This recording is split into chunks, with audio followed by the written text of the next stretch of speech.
Okay, today is the 6th of December, and it's the Gno.land Developer Call Contributor Edition.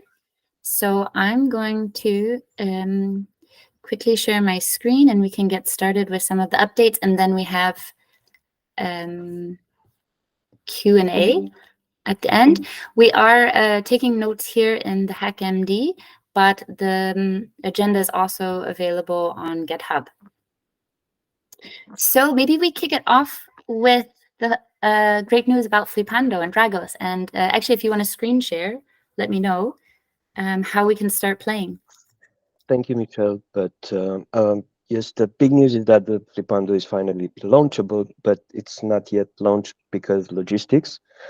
I had to change the machine mid air, like like in the middle of the things. The DNS is not updated and the stack is not yet ready on that new machine.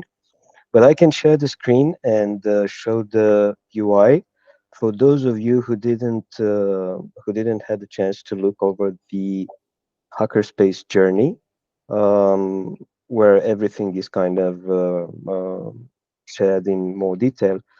This will be rather new. Uh, can everyone see my screen? It looks like it's coming. So now I Okay. can. Okay. If you want to say anything, please talk to me because I cannot see you. I will just have uh, to look into the screen. So the big news is that we have a new UI, which is kind of the final UI. Um, there are loading states and default messages and copy and CTAs for most of the for all the stuff that is already into this into the game. There is also a new listing to the way Flipando displays composite NFTs, and probably the most important part is the update of the tokenomics. I finally come to a conclusion, and I would like to make most of my update about the tokenomics because it's something that, to my knowledge, it hasn't been done yet. I will briefly start to tell you what is done. It will take probably 1 or 2 minutes to go through this short paragraph. And maybe after the call, or I don't know, maybe into the hackerspace journey space on GitHub, anyone who wants to give some feedback or to continue to the discussion is free to do so. I'm actually looking forward to it. So I decided to make Flipando, make the fungible token of Flip uncapped. There won't be any limited supply of this. Um, and the reason for that is that the Flip token is always locked into a basic NFT. So for as long as people will mint basic NFT, for as long as people will generate and will solve boards, which can be used in art, there will always be a Flip token inside of that basic NFT, but it won't be fungible. It will be locked. As other people can and use the basic NFTs to create more complex composite NFTs like art, the fungible token is finally unlocked and sent to the original creator. Now, here comes the part that I think it was never done before. It's what happens when we have a sale event, when someone decides to sell a composite NFT. Uh, the sale event will trigger a supply burn.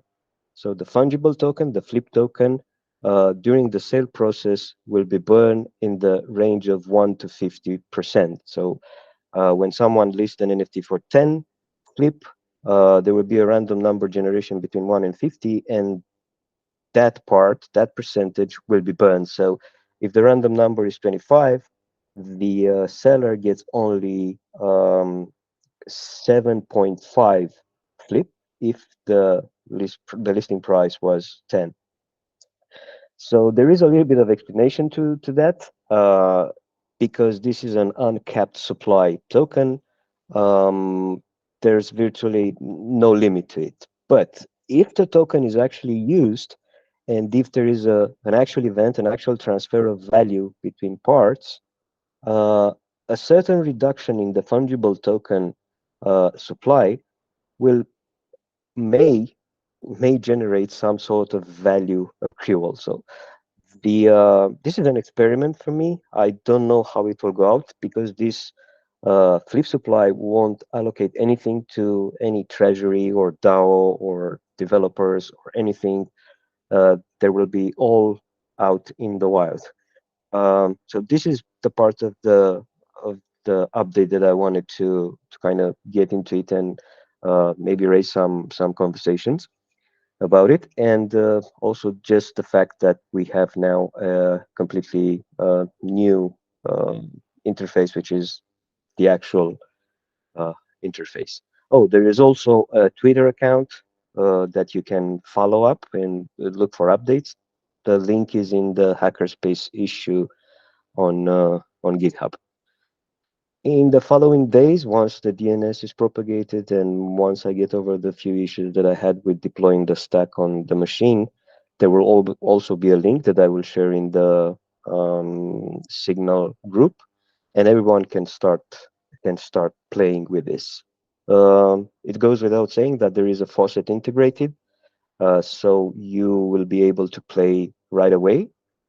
And it also goes without saying that the actual nodes that will play the game will be disconnected from testnet because some of the code that is inside Flipando hasn't been merged yet. There is an open PR related to that. We need to kind of merge a minor modification to GRC 721.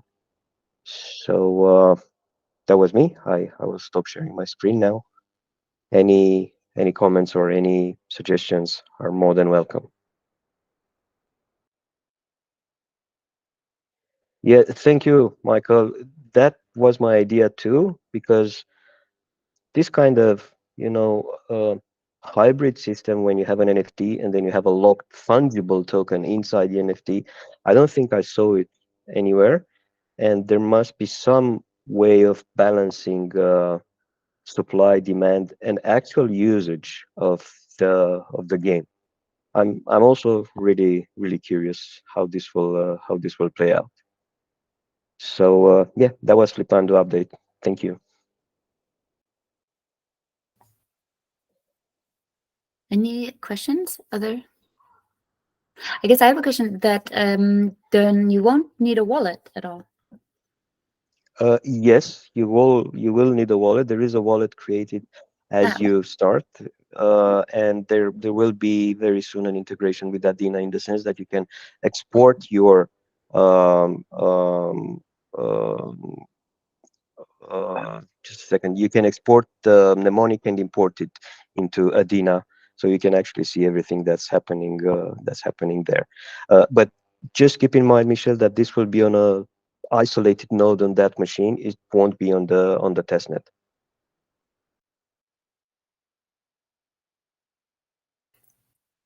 I guess what would be the blocker to get it to the testnet?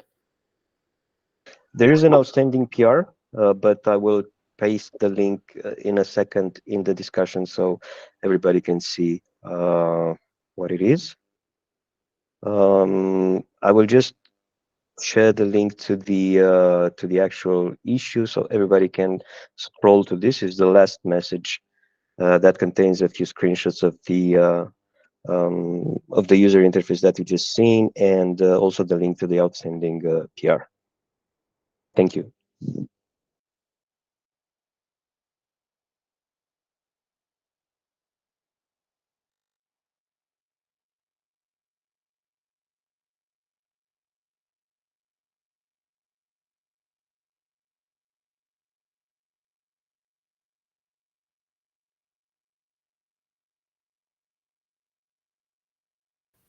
Sorry, I was on mute. It's the outstanding PR is this one.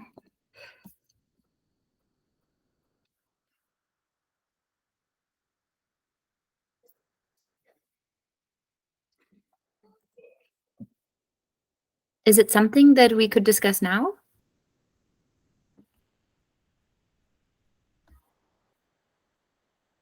Sorry, I was muted. So, I think no, it depends on both Milos and Morgan have had a look at it, and probably it's just a question of times. Of free time. Milos told me that he will put this on his very urgent to-do list, like a few days ago. So I'm sure it will be merged. Once it's merged, and I can actually deploy Flipando and Flipando server onto the testnet, the actual the game will actually be playable on Gno. There will be other problems at that point, which is how to get tokens on the testnet, but we'll cross that bridge when we get there.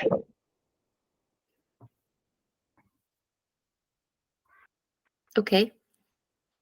I was going to say, if we want to cross it now, we could, but I don't know if anyone wants to talk about that. Next week, we the core team will meet. I definitely think we can put this topic of GRC stuff, because we also have discussion around GRC 20. So we can definitely try to see how we can merge your PR, so we can unlock you, but also make GRC 721 more useful. Yeah. One of the things I will work on personally in terms of contract will be also thing around DAOs, and definitely NFTs can be useful in the context of DAOs when we just forget the JPEG stuff, but to have ways of having memberships, transferable badges, etc. So I can't promise. I think it will be reviewed next week and merged, or at least you will receive comments to improve your implementation. Thank you. I added to the official topics for next week.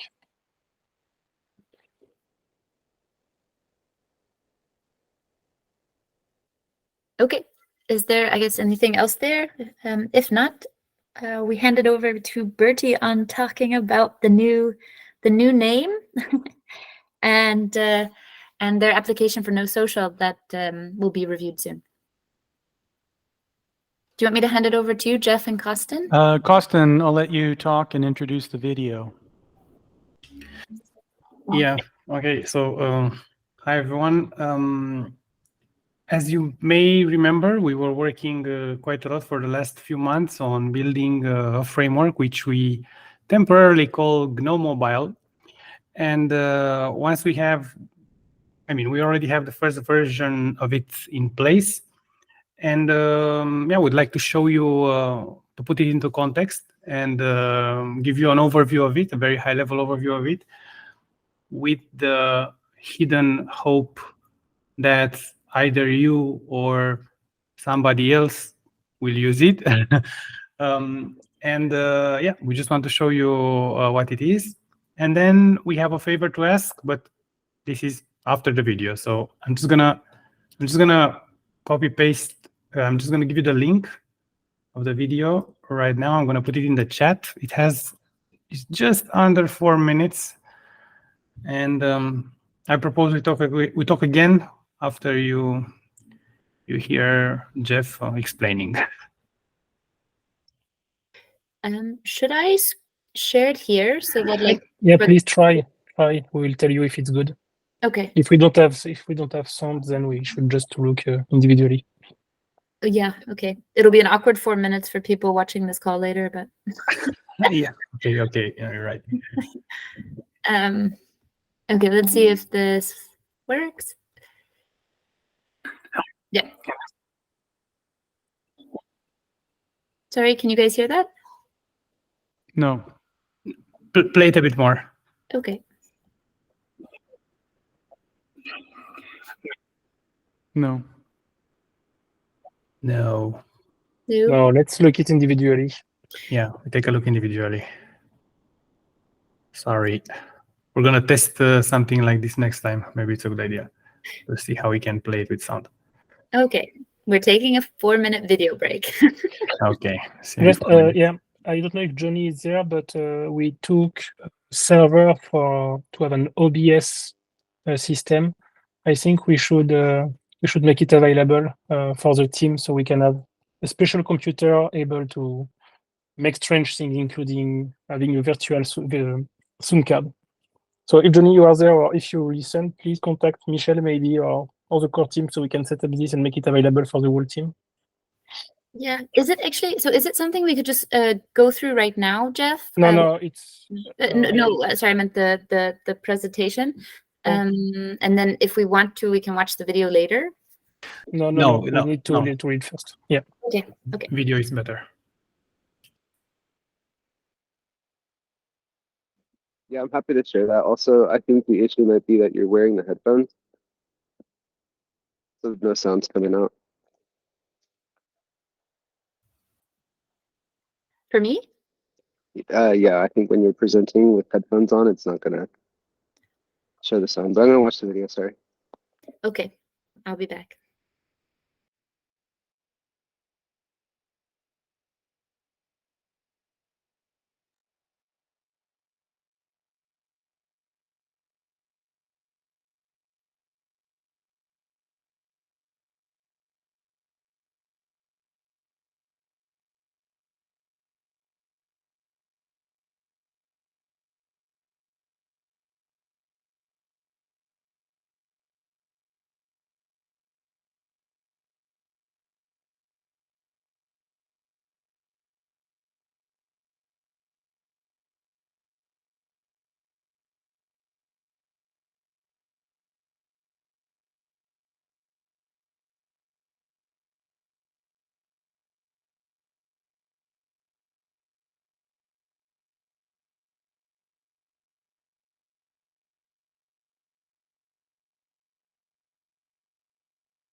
Good on everyone's end.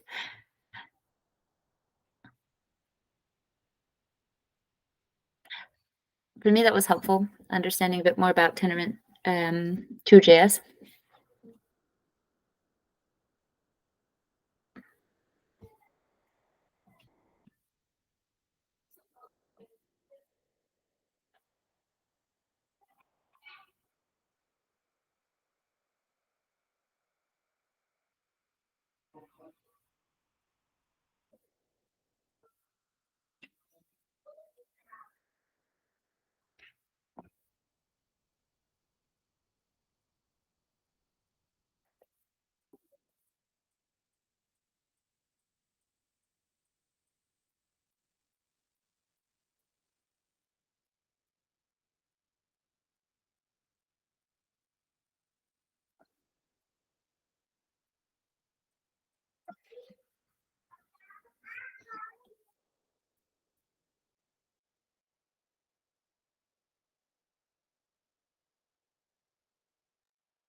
think we're good.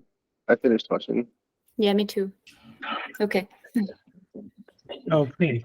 So, guys, before we step onto the favor part, do you have any questions so far or feedback for us or anything at all to throw our way?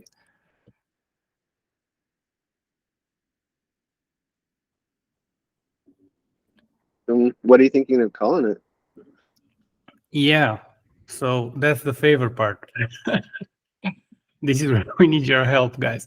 So actually, we have a few names. I mean, the idea is that GNOME Mobile is a bit limiting in a name, so it's not very suggestive. So we were thinking, okay, we need to call it something else.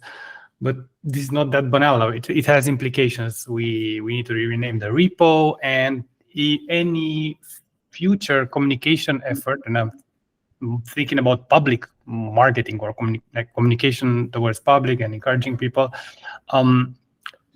should have the new name, right? So should be called something better, something more more appropriate to what it is in reality.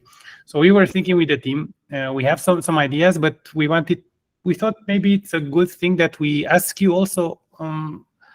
We ask people, friendly people, that means you, what do you think about them? And maybe try to, give feedback. Tell us if you see a name or within the proposal that you think it could, you like it or you don't like it and why. So if you see red flags, help us decide. I mean, give us some feedback so we can take a decision later this week.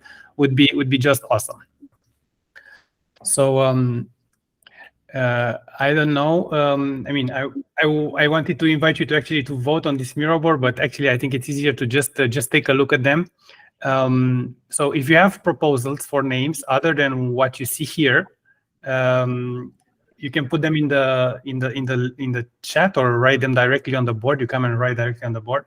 Toolkit from Dragos. Okay, perfect. Gno toolkit. My hope is that the name will give someone the idea that they're actually getting access to the core Go code, as opposed to this being yet another separate implementation of GNO. And that's why we were thinking of things like connect or bridge or access or embed, but it's not clear whether that puts the right idea in a developer's mind, and that's why we are talking to you. I don't know if Morgan is there, but actually the goal of GNOME Mobile is to create native binding, so which is another topic we have internally. For another context, we have something like native binding. But basically, the goal of GNOME Mobile is to create binding so that you can call native Go code using the embedded Go runtime from another language. It can be Java, Swift, JavaScript, C, or whatever. So it's what it offers. It's about offering you the possibility to embed a full Go runtime, including everything, by packaging it plus creating the missing binding between Go and your language.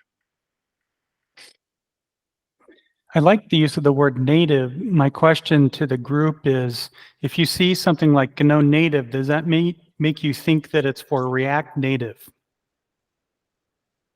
Does that association pop to your head? If it doesn't, then I'm happy, but I'm worried that No native is like a native language called Gno. It doesn't rhymes with React Native. Okay. So my rationale for using Gno toolkit, it's something that you kind of use to embed everything to kind of make it work. It relates to the fact that it's Gno and it's a toolkit, and as I understand, this is geared toward developers. So it's something that you'd be used by app creators of something like that. So it's something that it's very handy. That's why I use Gno toolkits. Okay, thanks. Thanks, Dragos. How about if Does it have to have the name lib in it? Would you think it would be good to have the name lib in it, or the termination, the suffix lib in it? Nothing they don't have, but like if you think it should be appropriate, if it would be. I clicked on a thumbs up by mistake. For me, it doesn't have to be there. Lib is something like a tiny little thing that we use to create, to embed in something. From what I understood from the presentation and from the previous talks, this is more like a Swiss knife, Swiss Army knife, something that you can use to put it everywhere, to put everything together and kind of create like a universal interface between client apps and no backend. I hope I understand correctly. And Yes, you did. I dislike lib. I think lib is a good folder name, but not a good product name. But if you prefer unphasing the concept of being an SDK, a word that I like is kit. So GNO native kit, for instance, in my opinion, has the same effect as lib, but is more a product. Yeah. It combines toolkit with native. Okay, it's Yeah, a I like kit that. towards native. Yeah, that's. I like that. Question for Drago. So we didn't want to call it the toolkit because we don't want to step on the toes of other toolkits like TM2JS, right? That TM2JS is also a toolkit.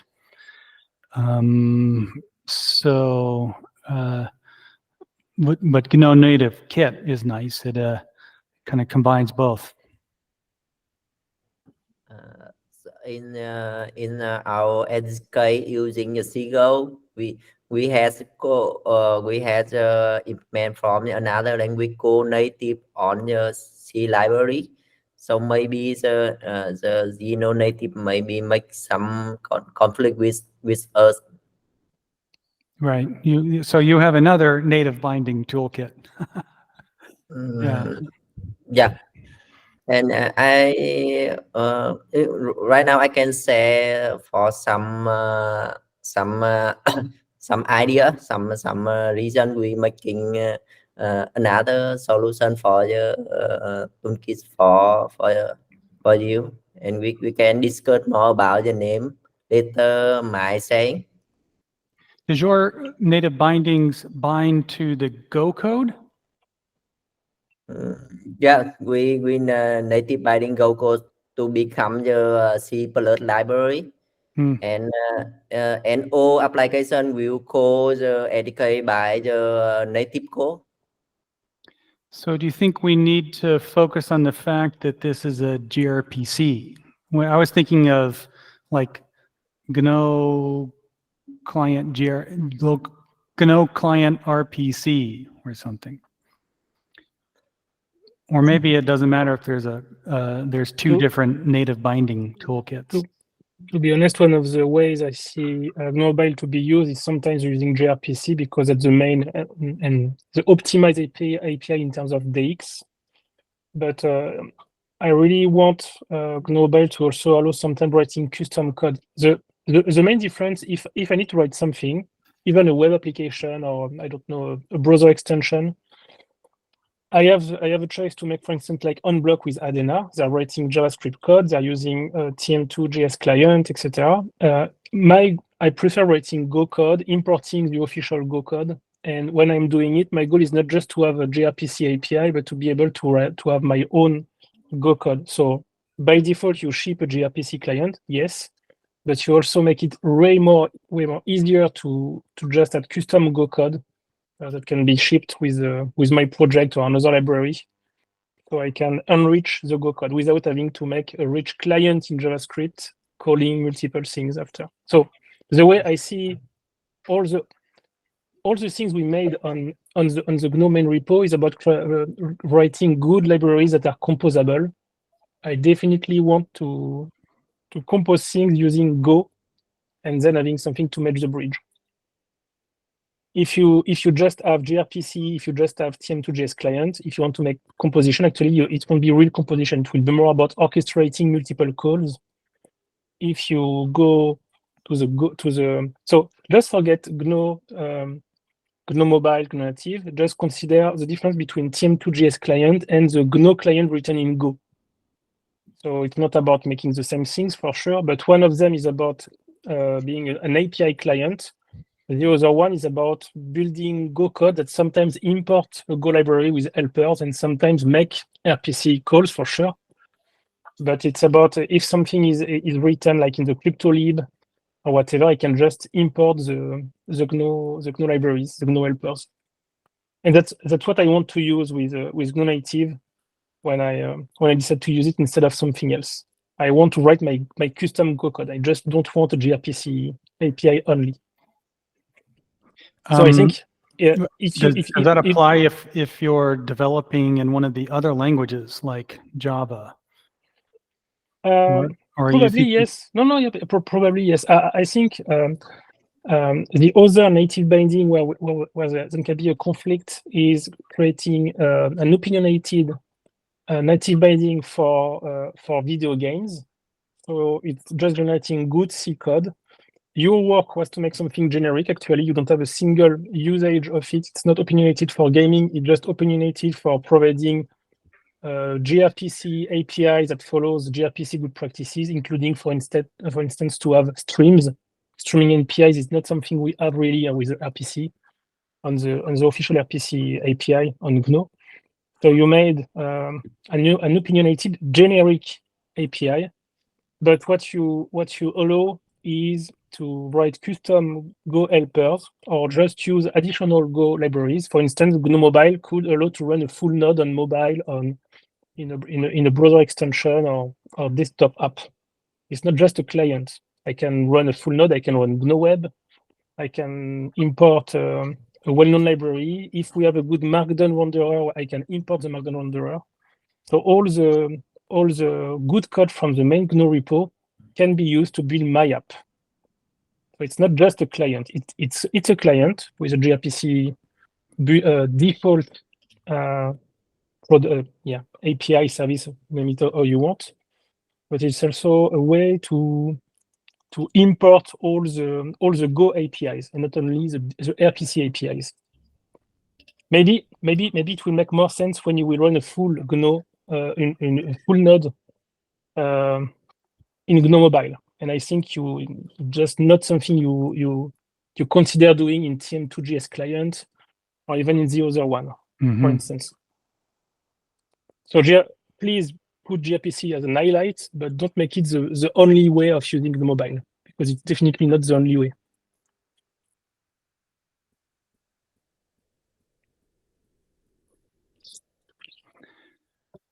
So how can that's useful feedback. Thanks. We weren't necessarily going to settle on the name in this call, and we're using up our time, but I would like to get really close.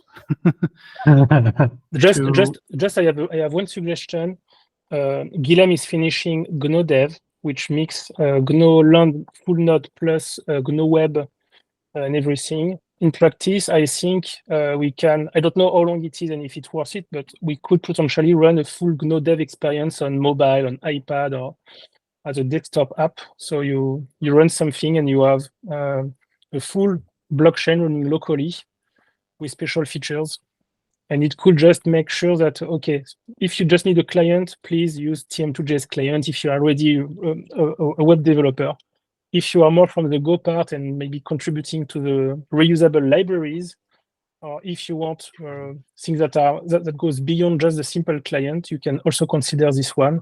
And if you were just writing an app, an existing one or starting a new one, and definitely the main language won't be Go or JS, but React Native or Java or Swift, then it's also something providing a generic API.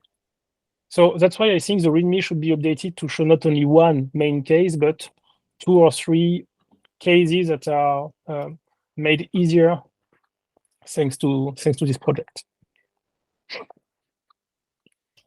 But definitely, TM2JS client will be the best solution for many web developers. I don't think Dragos has any interest to switch from this to GNO Mobile for the existing web applications. But for instance, Adena could consider switching maybe to GNOME Mobile if they want to have more autonomous and opaque cryptography logic.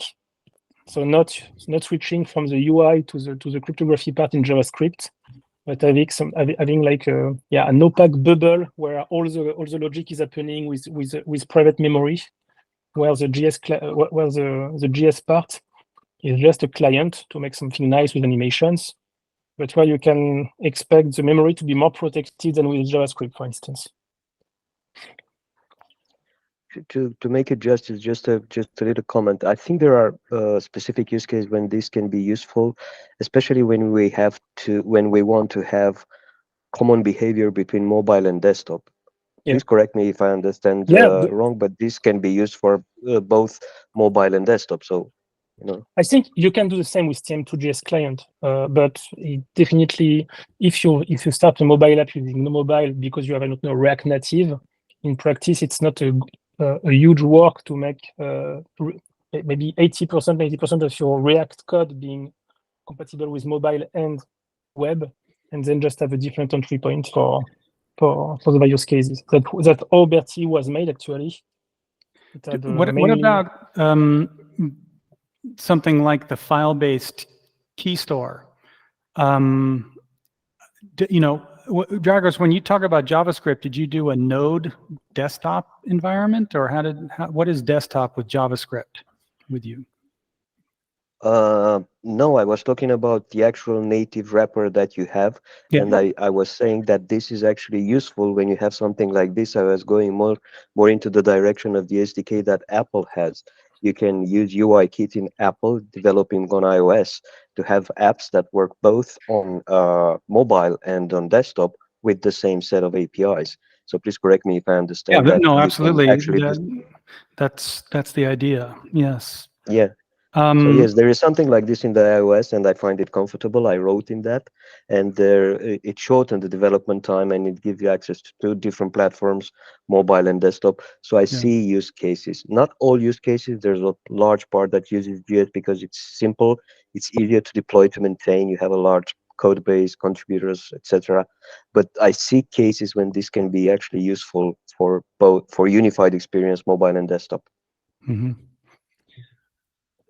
And what name for it makes you think that when if you first see the name of the project?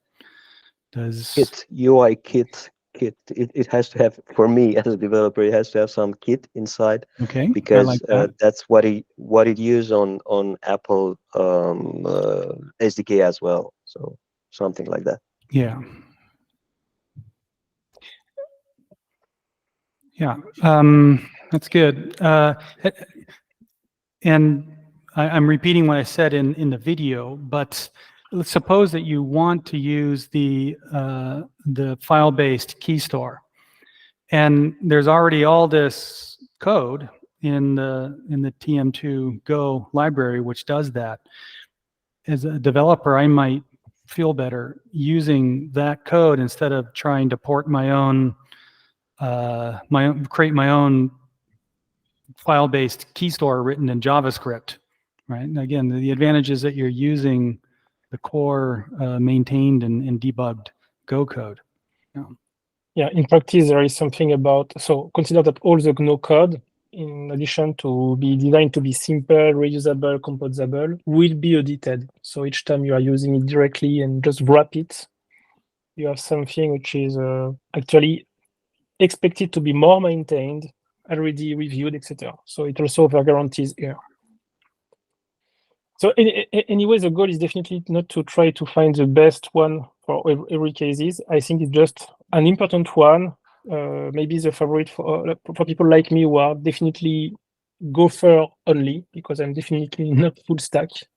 It can be the best option for people building mobile apps, potentially people already having a mobile apps that want to add some GNO stuff, because then they can just add the GNO native kit as a library, as a framework on iOS. And it can also be I think the README should reflect some obvious cases where it could be the best option. And for all the other options, the goal is not to try faking that it's the best one, just to say that it's here if you want to give a try. Maybe, yeah, a better with me, more examples, and then we should try to work on hackathons or workshops with public to see, okay, guys, you are mobile app developer, you are a DApp developer, you are a contract developer. You can use GNOME Mobile on one case, TM2JS client and another, or just write contracts. It should be in the official resource set we provide to builders. Okay, guys, if you want, I mean, just maybe if we kept you this long, we can keep you 1 minute longer. If you want, you can share the, you can join the board, and if you do, you get 3 votes. You can just click on these names. Maybe just it's always nice to click on things. So come on over. I don't think we even shared the board link yet. Yeah, it's a bit up. It is. I'm gonna share it again. So wait. Let me share the. Where am I? Cancel. Share copy board link. Andrew shared it. Yeah, you shared it, Randy. Okay, so let me just start the voting. 1 minute. Okay, so we don't lose much time. Okay, it's improv like this. Bam. Okay. How does one vote? You have 3 votes. Click wherever you want. So no. Okay. Now, join voting. Join voting. Cool. So you have the pluses there. Click on the pluses. You get 3 clicks. Click wisely. By the way, this is non-binding, right? Right. Clicking is non-binding, but it should be satisfying. And for those of you who are wondering what GNO-Croc stands for, it stands from Croque Monsieur. And GNO-Croc and GNO Coffee are there in case you didn't have questions. We were thinking that they will pop up. You will ask what they are, and we can start from there. So that's a trick I just unveiled. It worked. Let's see. Well, this is a really cool feature from Miro board I didn't know about. Yeah, it's nice. They have a ton of features. They have a feature where you can record videos on top of the Miro board. So like you don't need to use Loom anymore, but maybe I'll show you that one. Right, yeah. So look at the results. Let me take a print screen. Do we get prizes? You get a kit. You can get a kit. You can get a Gno kit or something. Am I class president now? Yeah, exactly. How is your voting experience? Was cool. The homecoming. Early access to Flipando. Anyone who votes gets early access to Flipando. Early access. So okay, look, 544. All the top 3 votes have kit in it. Yeah. That's an indication. Okay, great, guys. Thanks a lot for your input, for your feedback. This was great, better than what we hoped for. Thanks a lot. We'll for sure take it into consideration. This week we want to choose the name so we can start finally to reconfigure or to update the repo and everything, all the work. So also we'll come up with more public communication material in the next period on it. So hopefully we get people to use it. And by the way, it would be really, really awesome if you think of someone, if you talk with someone and you realize that they might benefit from using GNO Kit something, refer them to us. We would be more than happy to talk with them, to explain them, and or just maybe to ask some questions. Or we want to position this thing as a real product. Yeah, so to really be useful and adopted.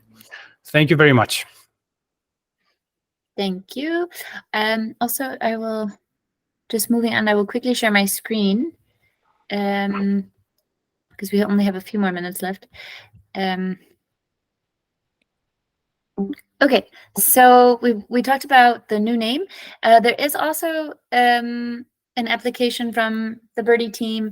They presented it, I guess, 2 weeks ago for No Social. So just heads up, this will be being reviewed internally soon. That I don't know if there are any particular updates there other than it needs to be reviewed by the team. Maybe we can hand it over to Unblock, since we had quite a lot of topics to discuss with you guys. I don't know if you want to share your screen and go through some of the issues that are being Yes, I'd love to. Okay. All yours, Andrew. All right, thanks. I'll try to make it super quick since we have 10 minutes left and we have 4 more teams to go.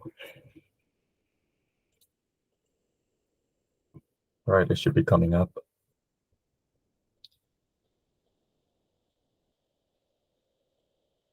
Okay, so let me first share the link to the hyperspace issue so you guys can follow along.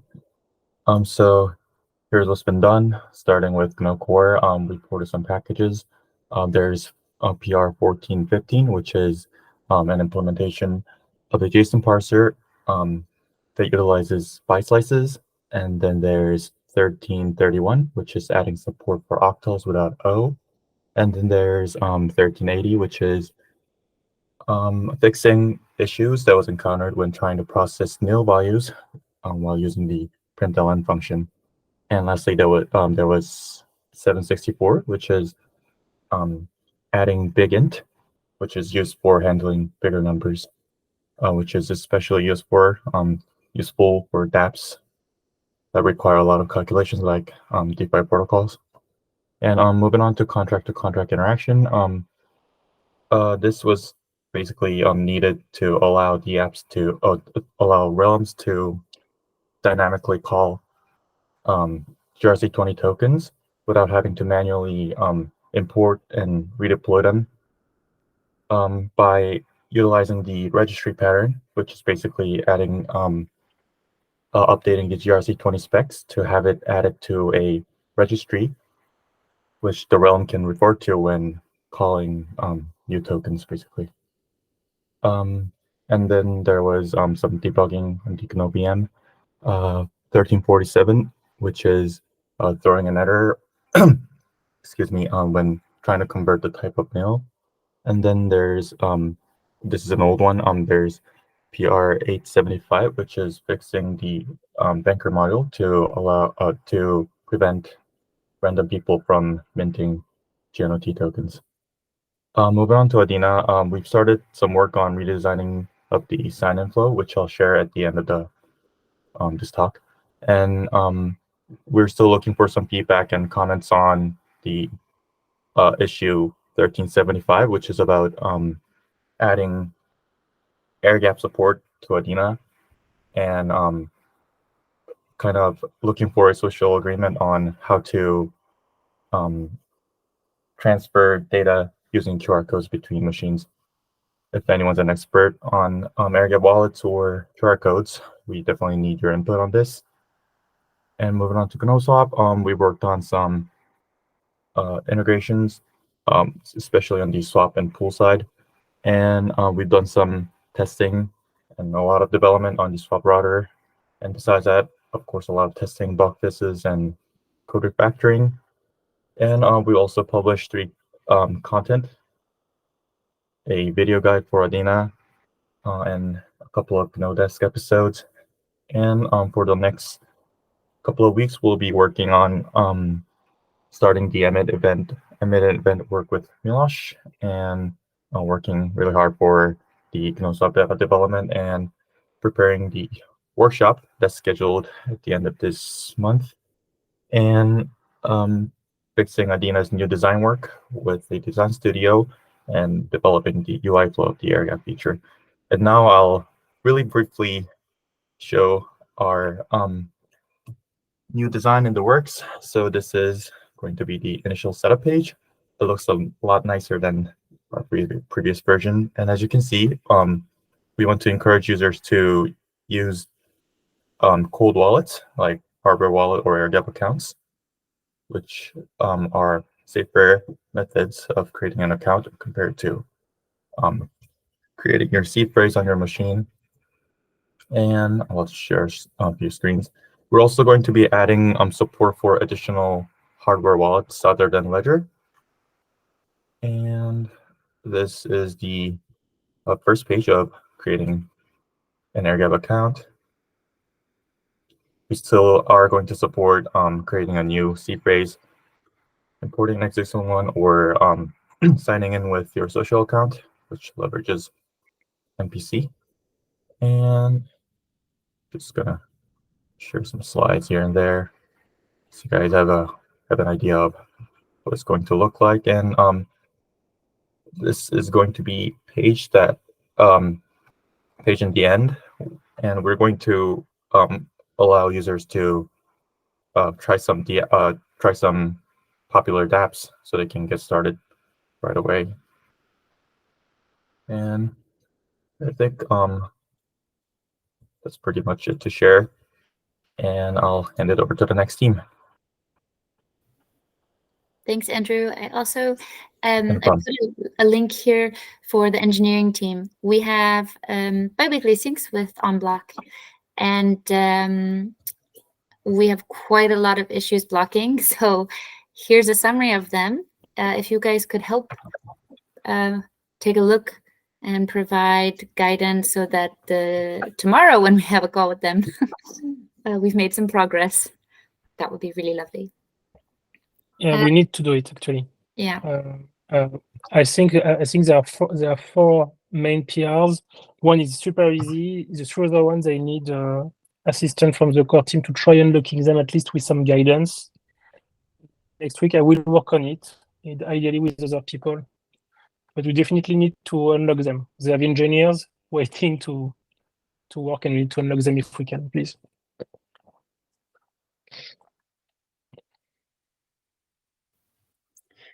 Yeah. Okay. Then I guess the next one is obviously OnBlock. So there's two more. One is the on-chain project management proposal. Oh, I'm not sharing my screen. Just so that everyone's up to speed. The next one is the on-chain project management proposal submitted by Dragos. So this one we had an internal review. So check you'll be receiving like a request for review, but here it is. So we can. I don't know if you want to talk about it briefly. But I think we talked about it quite extensively last time, so just giving you a heads up that it's there. I don't know, Dragos or team, does anyone have questions or want to add anything to this one?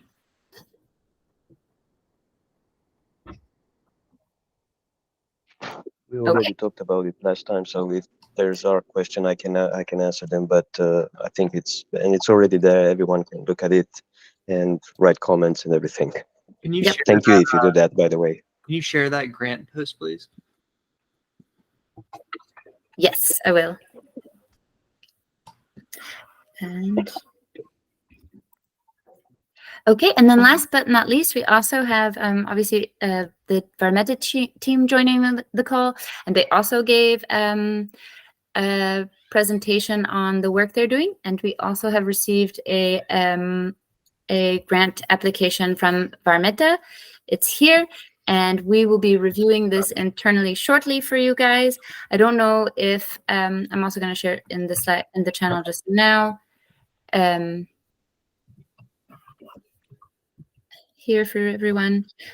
But if there's anything else that you guys from Varmeta also want to add, I think we are pretty up to speed on everything. Okay.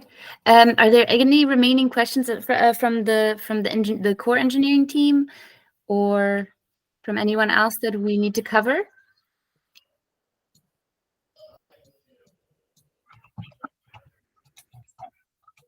Nope.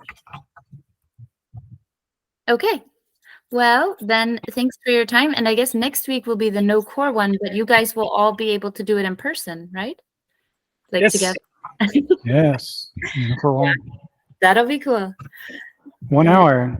Thanks everybody for giving us plenty of time. It was really productive to look into those names. Yeah. Thank you guys for doing that. It's a cool exercise as well. So thanks everyone. Then we will see you next week for the no core. See you next week. Have a good one, guys. Cheers. Bye, guys.